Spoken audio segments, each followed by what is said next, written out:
Welcome in YouTube to another deliberation video, this time Lies of P. I hope everyone is having a great day. Welcome in, welcome back. Go ahead, hit that like button. If you're new to the channel, hit that sub button. It really does help us out.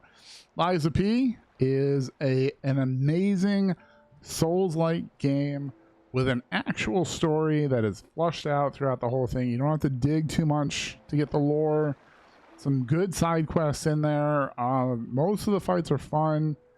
As you know, I used the Spectre as much as I could. Unfortunately, there are a couple fights out there that you can't. And unfortunately, on that final boss, the Nameless Puppet, I had to decrease the difficulty. Good news is you got to see that same fight in all three difficulties.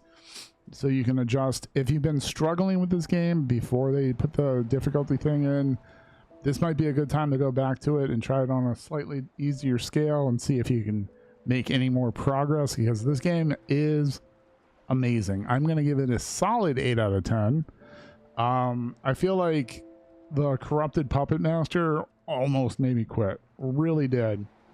We got through the entire game except for the Nameless Puppet on Legendary Stalker. I ran out of patience, and as you saw, I decreased the difficulty and we beat him. We did a couple other things there towards the end, at the very end, to kind of show some low-hanging fruit for some achievements and stuff. It looks like they're going to come out with a Wizard of Oz version of this game, which could be pretty cool, for sure. Pretty good. I enjoyed it. It'll be interesting to see in New Game Plus if PP, whatever his name is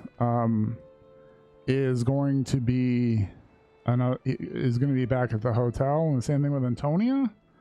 Don't know. Probably, right? Because it like kind of resets. We might do Overture. It looks pretty good. It's a pretty good game. Pretty good game. Again, if I think you should have been able to summon all the time. That would have bumped it up to like a 9 out of 10, because then the fights would be a little better.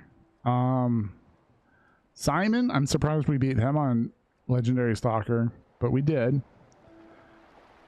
But again, I kind of ran out of patience. I have so many other games I need to get through and enjoy, so I don't want to like keep fighting the same person over and over again like I did with Consort Radahn, which we did beat. We did beat Elden Ring 100% of all the main bosses and the base, as well as the optional. And we also beat 100% of the bosses in the DLC. So, and I am looking forward to doing like Steel Rising next year, Lords of the Fallen. And so it's a good game. It's $60 the base right now. You might want to keep, if you have Game Pass, I know it keeps going on and off of Game Pass, so you might want to check that out as an option. $60 is a little steep, but I still think, like, if you're looking to get into like the Souls-like genre, this could be a good entry point, especially with, again, the difficulty slider now in the game. I think that will encourage more people to try it. And the difference is, before I leave, the difference between Souls-like and Souls games is Souls games are all from the developer, From Software. So all the Dark Souls, Bloodborne, I think Demon Souls, and Elden Ring are all considered Souls games. And then you have the other developers out there that make games like this, Lies of P, Steel Rising, Lords of the Fallen. Those are considered Souls-like because they're not a From Software game. It was good. It was a lot of fun. I enjoyed it. Again, the story was very good. If I could have dedicated more time to it, I would. We might come back to it at some point, especially for Overture. So I hope you've enjoyed this series. If you have, go ahead, hit that like button. If you're new to the channel, hit that sub button. It really does help us out here on the YouTubes. I love your faces. Stay awesome. Stay safe, YouTube. Bye-bye.